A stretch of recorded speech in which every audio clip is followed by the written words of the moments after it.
Hi, we're in the next part. Ish. To figure out where we are, please go gauge your bearings by checking out the previous part. My phone is literally sitting by the bum of a charger because it has to charge while I talk, otherwise it's gonna die. Anyway, yeah, so I was explaining in my previous part the challenges that I have got with my WordPress account, how I would much rather prefer to write, how I also don't want to deal with the indiscretion of YouTube, their discrimination against me. I don't want to have to deal with any of that, and I feel strongly like I've got another way out. I've got a choice, I've got an option to not use any of these social media platforms. TikTok has decided to become a gangster, so too has YouTube. I've been uploading on 3 social media platforms. I don't do anything on Instagram because I'm not even trying to start. I don't want to have to deal with another social media platform that's wreaking havoc in my life. Plus, Instagram is closely linked to Facebook. They both are like, subscribed to that infinite joint called Meta. So for me, it's like if I'm on Facebook, I'm on Instagram. So anyway, so I'm not gonna even try. Maybe in the future when I've got leg room to do what I want to do, I might try Instagram. But I have literally divorced TikTok, period, because of what they did, because they're not even that big and they think they're special. They're like a big fat bully on the school playground that can't even pass in school. So I'm annoyed with it. However, with YouTube, I'm not easily letting it go because it has got power to, as opposed to me moving out of my mother's house in 6 months, in 2 years I can move out in 6. That's what YouTube could do for me. So I'm not yet giving up therein. However, because it has got that kind of power, it is wielding this wand of its in a very negative capacity in my particular life, and I've been seeking God's face to basically just lambaste the living daylights out of it by humiliating YouTube from thinking that it's like the Titanic and only God can sink it. Well, the Lord will indeed just do just that, sink it. However, in the run-up to me getting YouTube to change its mind, if it will change its mind, if it never does, I'm working on trying to establish for myself independence. Like, you know what Alex Jones did? Like, rarely ever will you, I don't know how many times I've looked for Alex Jones on YouTube. I'm not finding him. Maybe he is there, but I'm struggling to find him. But Alex Jones' main platform is independent. He's got like a website that is independent, and he is of course on Rumble, all these other like non-censoring platforms. But YouTube gave him such a hard time that the guy had to basically be a beast, a media enterprise in and of himself. So YouTube can do nothing to Alex Jones. They can't. Like, even if they remove his whole channel from YouTube, the dude is like, I'm still paying my bills. I don't care. Yeah, I want to be like Alex Jones. I want to be like Alex Jones. Literally, he's my role model. Some of the things he says, I don't necessarily subscribe to. However, I respect that he did not care to be censored and be smothered by this ridiculous thing to a point where he would just like hunker down now or abide by the rules of this like ridiculous social media platform. I want to be like Alex Jones. I want to have my own website where people can stream my videos on my website that I upload on my website. Literally 10,000 views, 100,000 views without even clicking on YouTube even once. That is my dream. If I can get that done, I will be different from other Christians that are on YouTube in the sense that I don't have to keep on doing these stupid videos where you are saying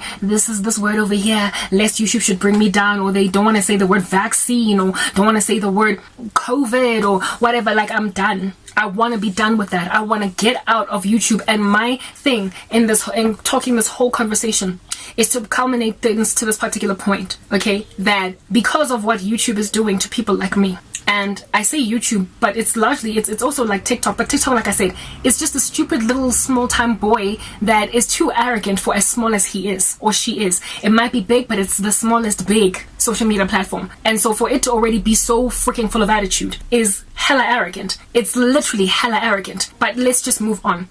All of this nonsense that's going on all over the show with YouTube. I am an excellent mind that is worthy of being heard. And what I say is pure, lovely, commendable, excellent, worthy of praise, and worthy of people thinking about. And God said people must think on these things, and YouTube is preventing people from thinking about these things. More and more people are going to be starved of hearing that which is commendable, excellent, worthy of praise, just, honorable, true. You get my point. And so they are going to deliberately get out of YouTube and see if they can't find food elsewhere. It's written in Amos 8:11 that the time is coming when the Lord is going to send out a famine on the land. Not a famine for food, nor that of a thirst of water, but of hearing the words of the Lord. My sheep hear my voice and I lead them out. Blessed are those who hunger and thirst for righteousness, for they will be fed. If people are hungry and thirsty for righteousness and they're not getting fed, the Lord is going to take those sheep and cause them to hear his voice, and he will lead them out of YouTube. And they will find Karabo and another person on the right and another person on the left. And they will refuse to go back to YouTube because they don't know what they're being duped concerning. There are so many Christian ministers that already have websites as backup plans. I know Neftali 1982 or 1 has a backup website. I know Hope for Our Times, Tom Hughes, he has a backup website. Nastasia, the one whose channel was brought down, all of it, they just deplatformed it. However, she had a backup channel. She, just this year, it's 2023 now, late last year, Nastasia started a website where she can speak freely. She just started one. Like, you must understand, God directs his disciples. Most big YouTubers that are Christian have backup websites. If they don't, I don't know what they're doing. Literally, I don't know what they're thinking is going to give or suffice tomorrow. Because if you get I'm not a big fan of Marcus Rogers, okay?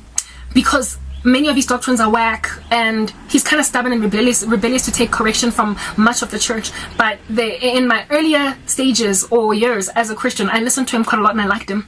And so, like I said, he's this dude with a whole bunch of gangster bathwater, but there is some baby in him that causes me to every so often listen to him. But he's hard to just sit around indefinitely. He's definitely one that you just need to watch a lot. When you listen to him, you must watch a lot to make sure that, okay, this is one of those videos of Marcus Rogers that I click away from. So I have not unsubscribed from him, but a lot of his stuff, I'm just no, I would not recommend a person go and subscribe to Marcus Rogers. But if you're already with him and you've got a Berean ear and you can divide and separate nicely, you can listen to some of his videos and be edified. Okay, Marcus Rogers has a website, and there was recently he got demonetized from YouTube. They didn't bring down his whole channel. He still got those hundreds of thousands of followers, but he can't make money anymore. He can't. The guy cannot earn ad revenue on YouTube. Facebook is every so often silences some of his videos, but he still manages somehow to, I guess, earn some revenue there. But largely, Marcus Rogers, I believe, ability to